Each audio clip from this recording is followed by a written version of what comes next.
The NDC has not been deregistered.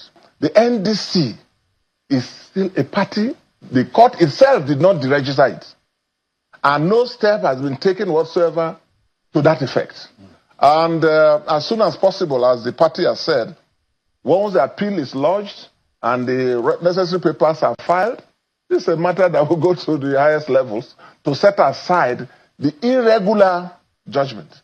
Irregular because by our hierarchy of courts and by judicial precedents and by all that we know, the doctrine of finality of courts, once a high court has given a judgment on a matter, the court is functus officio and shouldn't have any business to go. Anyone who is complaining, someone says it's an interested party, you file a suit or you go ask for leave and go on appeal. But all of that has not taken place. And it's unfortunate. It's unfortunate that that is so. And we expect that the judicial system will correct this anomaly. And the judicial system, by the way, Sheon, presupposes that judges and people who sit in judgment will make mistakes. That's why you have a hierarchy of courts. So if a judge makes a mistake, it's well within his own area. I mean, a judge is at liberty to err. It's free to err. But then it is left for the aggrieved party, in this case, for the party that is complaining, we, and all our candidates, over 1,000 of them, from all the houses of assembly, all the governors, all the National Assembly members, and then our presidential candidate and running mate, everybody has now acquired a valid, vested legal interest because they have all been nominated. So we expect that the appeal process and the applications that will follow, including the ones that will be lodged before that same court, in accordance with procedure and precedents, will correct this matter. So we're on course. And I assure all our candidates and members that NDC is on course. Their candidations are not threatened. All nominations that have already been concluded since, monitored and recorded and observed by INEC, are all valid and substantive. And the ruling of Friday returned you to the first instance. The reason that took you to Lokoja was the fact that INEC was refusing to register your party. And you went to court to say, INEC, you must register, and you won the matter. And that was the reason when afterward, after December, you came out to say, we got a political party. But the court has now said, that judgment, I know better, I see better. That judgment, I take it back to before I gave you the judgment that allowed you to be registered as a political party. So if you interpret that, it means that you are back to status quo. The status quo meaning that before you went to court to challenge INEC for not registering you. So there are those who interpret it as though there's no NDC because the party took you back to pre-registration. Well, first of all, that interpretation is wrong. Whatever orders that he made in terms of status quo, even while the status quo you're talking about is debatable. Because right now, you have NDC registered as a political party. When the court made that order, the court positively compelled INEC to register us. This ruling did not contain a positive mandatory order directing INEC to deregister. This ruling did not do that. But there is a judgment that INEC had that compelled INEC to register. No, but that ruling, that judgment in the hands of INEC is now a nullity. That judgment means nothing is left. Wait. Courts don't function that way. Courts don't function that way. But it reverses. Orders of courts are to be construed strictly. It was possible for the court to have made that order on deregistration if that was what it wanted. But the court did not say so. And in any case, our contention is that that order that was purportedly made was an order that was extra jurisdictional. It had no jurisdiction, no powers to have even entertained the application, no powers to have made even that order on status quo, whichever way you want to interpret it. And that's a decision that the appellate courts will look at, and they will know what to do. And we are confident that even the orders, whichever way you want to interpret it, will be put right in no distant time. Okay? Once the applications are lodged, and our lawyers have been doing a terrific job, and the issues are very clear. the party that went to file an application, a motion, who are they? Nigerians should know that that is not a registered political party at all. It is actually a non-entity. It's not known to the laws of Nigeria. We have natural persons, you and I, Senator Dickson and Okimbaloye, we are natural persons. Okay? In this political sphere, for you to participate in political activities, you must be a political party. That applicant is unknown to the laws of this country. It is not a political association. It is also not a registered political party. It is not carrying out political activities. It is not sponsoring political candidates for this election or for any election at all. Nobody even knows the national chairman of that so-called association. Nobody knows the secretary. Nobody knows the office or headquarters. Nobody knows any member. Only someone described herself as pro tem legal advisor of an association. And it's even anomalous that it refers to itself as a party. It is not a political party. Actually, that is a crime under the laws of this country. A crime under the laws of this country. Because by the laws of this country, only a registered political party can call itself a political party and can undertake or be part of political activities. And it is a criminal offense to do so. So, ab initio, there was no legal, justiciable person, no juristic person before the court. Okay? So, the action, every action associated with this matter is frivolous and it's embarrassing, actually. So, you really don't know people who are behind it? No, there's nobody actually behind it. Now, let me tell you. What do you suspect? Wait. Yeah. So there are many suspicions and many motives going on, but I'm not here to trade suspicions. What I'm here to explain, the kind of situation that has been contrived. Contrived in the sense that, what did the affidavit, the so-called affidavit that didn't really disclose any case at all? You look at the affidavit, and the courts of appeal and others will look at it, and you'll hear more about it. Look, they said, even if you take them by what they have read, they said 2015, that association, not a party, association, applied for registration as a political party. And they were denied. Of course, as you all know, we started as 2017. Okay? Now, they were denied. So they are not a political party. And if you check 2015 till now, or till December, when we got this order, it's 10 years.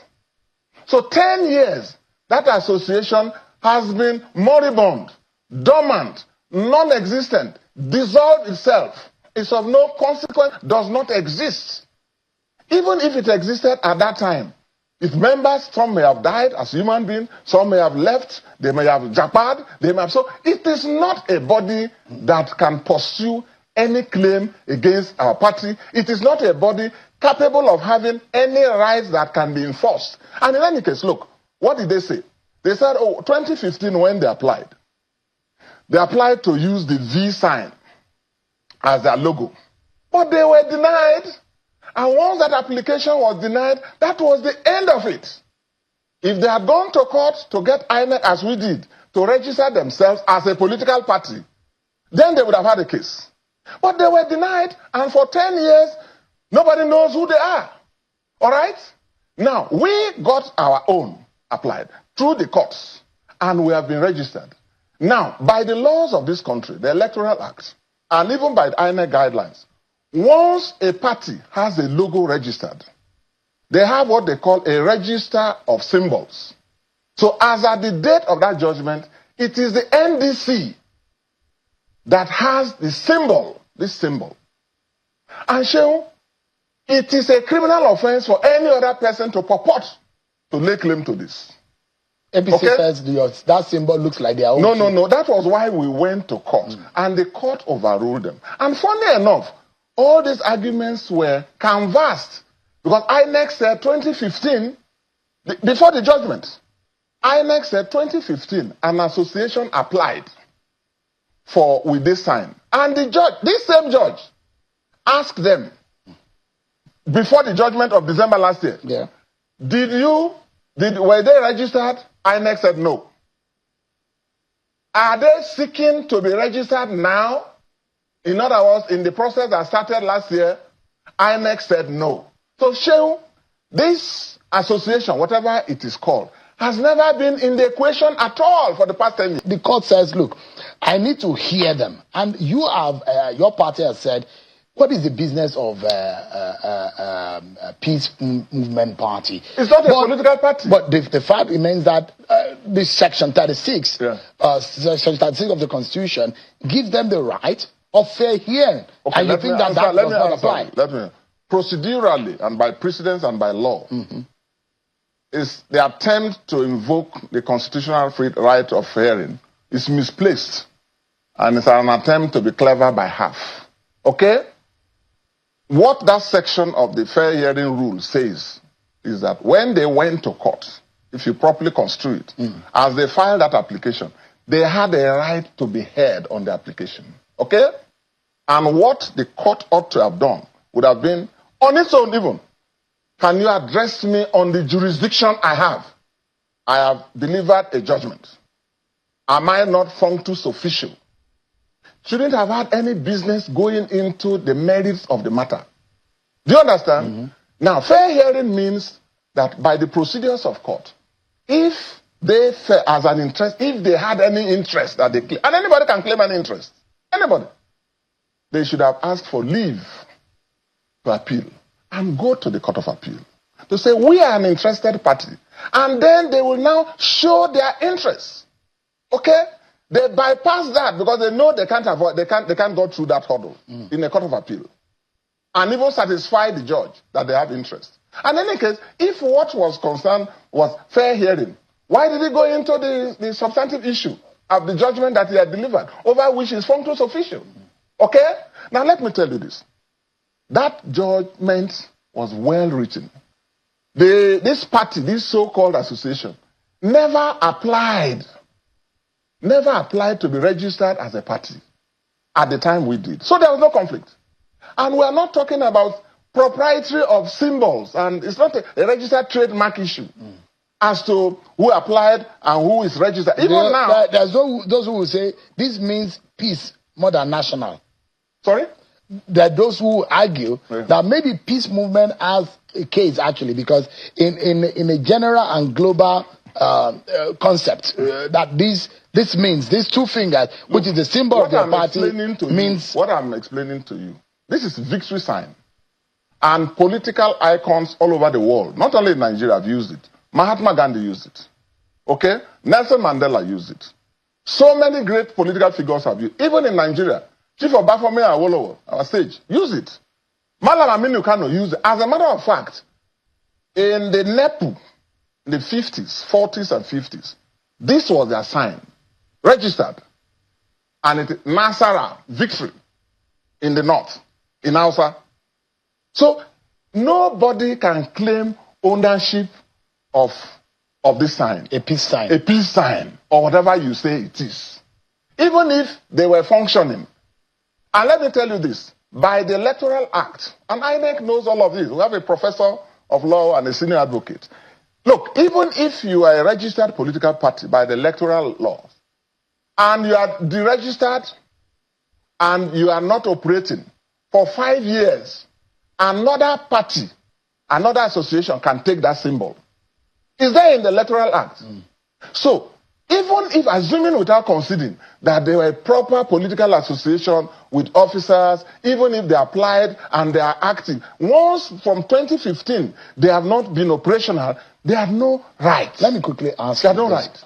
Part of, and I'm insisting on what the court's ruling was on Friday, the court held that material facts were not disclosed during the earlier proceedings. What was it? That it's a serious judicial finding. Did the NDC or its legal representatives fail in their duty of full disclosure? No, let me tell you. His Lordship, and I say that with respect, even though we disagree. The disclosure you are talking about, in that application, there was full and complete disclosure. By who? INEC, who came to oppose us. the application. And one of the reasons they advanced was that there was this sign, which was the bone of conduct, that it was used by a peace movement. This movement, they refer to this part, this application. And His Lordship asked them himself in the proceedings, are they applying now to be registered now in this exercise? They said no.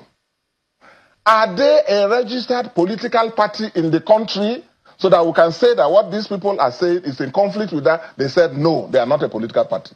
So there was disclosure, material disclosure. They didn't have to be joined. You don't join a party you don't know. Let me ask you. You don't join a party that is not in existence. Let me ask you, yes, sir. Did you register NDC with the CAC? No. Before you went to... No, just a moment. No. I'm getting somewhere. Where? Did you register with CAC before you went to INEC? No. You don't register political parties with CAC. Are you aware that the Peace Movement Party...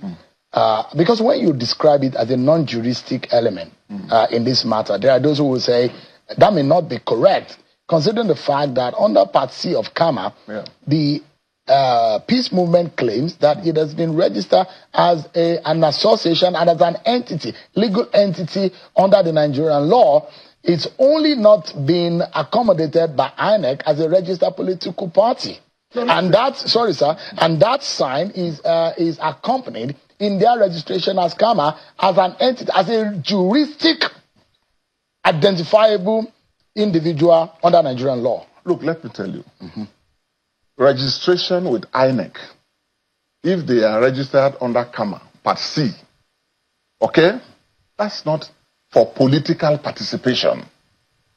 That they are not, by the laws of this country, authorized to canvass for votes. They cannot sponsor candidates. They cannot function as a political party or hold themselves out as one. Okay? So there's no conflict. Assuming, without conceding, that they are even registered as an NGO under Part C. Okay? There's no conflict. I'm telling you that even if a party were registered and that party ceases to function for 5 years, I'm saying that INEC is at liberty to allow another party to use that symbol. So, I mean, symbols are not reasons why you deregister a political party. They claim you copied their symbol. No. And that's what they are fighting. So Mahatma Gandhi copied it. NEPU copied it from them. Mahatma Gandhi did not register it in Nigeria. No. I'm telling you that even before them, NEPU in the 40s was using this as Nasara. Listen to me. What people are trying to do is to look for flimsy reasons to truncate the political opposition, destabilize and weaken and scatter the political opposition, to weaken the political opposition, which is why it is worrisome. NDC will be on the ballot. We have already started the process of being on the ballot. As I've told you, we have already concluded the process of nominating our candidates in accordance with the INEC timetable. Tomorrow, INEC will be giving out the code for political parties to enter their candidates. Yes. What if INEC refuses NDC the code? INEC will not refuse. But if INEC is standing on this ruling... And I can't speak, no. INEC has told you they are not even aware of this ruling. And by tomorrow, our processes will be with them. Okay? And once... So you're asking for a stay? You're asking for a stay and an appeal. We apply for an injunction to restrain all of that, and the right thing has to be done. INEC is an institution that is used to dealing with these things. They are used to frivolous applications such as this. They are used to instances where courts, unfortunately, as in this case, makes a bizarre, a ruling that is difficult to fathom. And everybody can be wrong. Everybody is sharp. There are those in your party. So INEC knows what to do. And furthermore, INEC, fortunately, is not just a professor. This is not the first professor to head INEC. But this is a professor of law. This is a senior advocate of Nigeria. So this means a lot. He knows the right thing to do. And you see, it's not for nothing that, look, INEC went to challenge the attempt to deregister the political parties. INEC filed a counter saying they were opposed to that move. That's good. Okay? So INEC, under Professor Muton Piton's leadership, Not surprising, but he's a professor of law and a senior advocate. And INEC also, over the past 27 years, has also built institutional capacity. They have seen all of this. They have seen kangaroo judgments flying overnight, and they have a system by which this will handle. And so we are confident they will know what to do, but most importantly, we are confident in the Nigerian judiciary. Okay? A judge has erred, we're not happy about it, but we have confidence in the Nigerian judiciary. Are you reporting this to the NJC? No, that's not our focus. As a person, you know, I've always been a promoter and supporter of the judiciary and individual justices and judges. And that's why even on this program, I'm not casting any personal aspersions on the judge. Because I believe that they are doing a very critical job, and it's our duty, all of us as leaders, to encourage and support them. Let me ask and you. Even when they err and they make decisions that we disagree with, we have an opportunity to vent our anger and to get the other appellate courts to do what is. That's what hierarchy of courts is about. The 2027 election will be won and lost at the polling unit. I see candidates running right, left, and center, making speeches, talking. They are doing cho-cho-cho. Dear. Cho-cho-cho no go work for 2027. The people already know their candidates. They already know. The only critical thing right now, in fact, you can make it two critical things, is one, we must make sure voters are not disenfranchised as a result of the Lere or Lanyinka leaks, compromised INEC IT staff, weaponized voter data, false SMS messages on election day telling voters their polling unit have been changed. We must prevent it. And we have profiled the solution. I don't want to repeat it. If you're interested, let me know in the comments. We must prevent voter disenfranchisement. We, the people, not INEC, not government, not the National Assembly, not security agencies. No, we, the people, must prevent voter disenfranchisement. And the solution is on the VoteWatch website. Number two, and this is critical, we must prevent vote manipulation. Whether through a glitch or whether manipulation at the collation center, we must prevent it.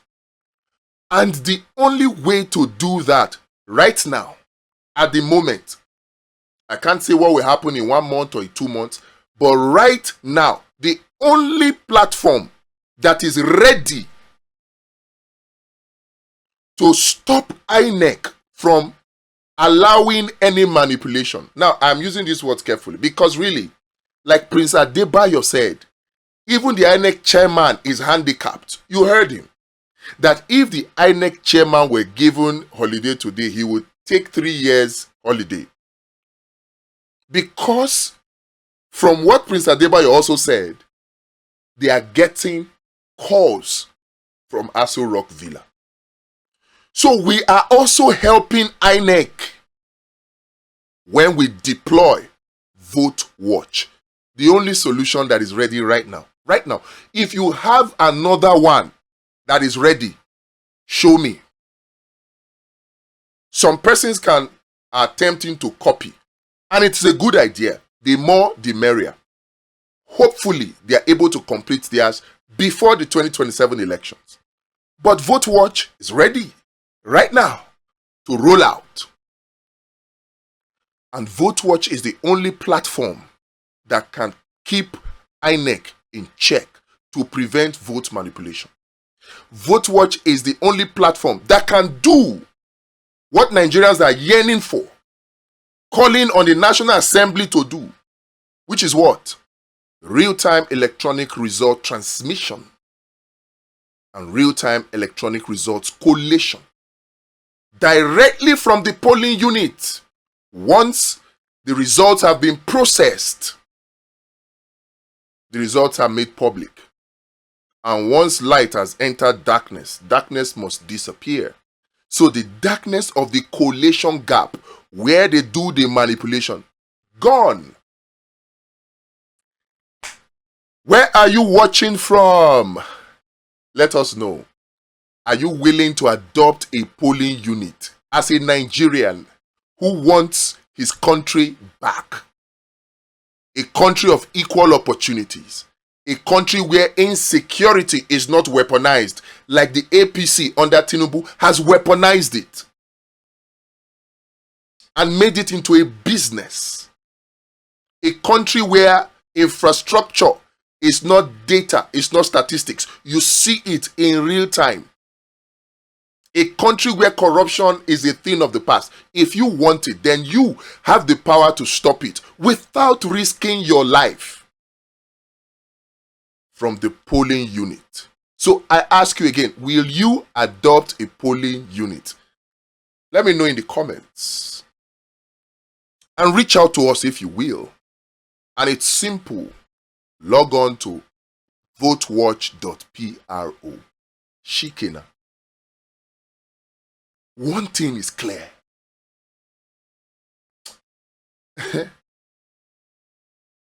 If 2027 elections will be free and fair, it will not be because Tinubu wants it.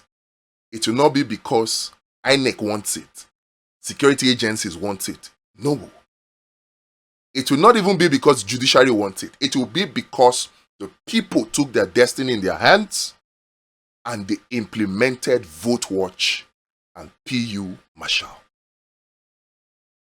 So what are you waiting for? Sign up. Become a PU Marshal. Adopt a polling unit today. The link is in the description.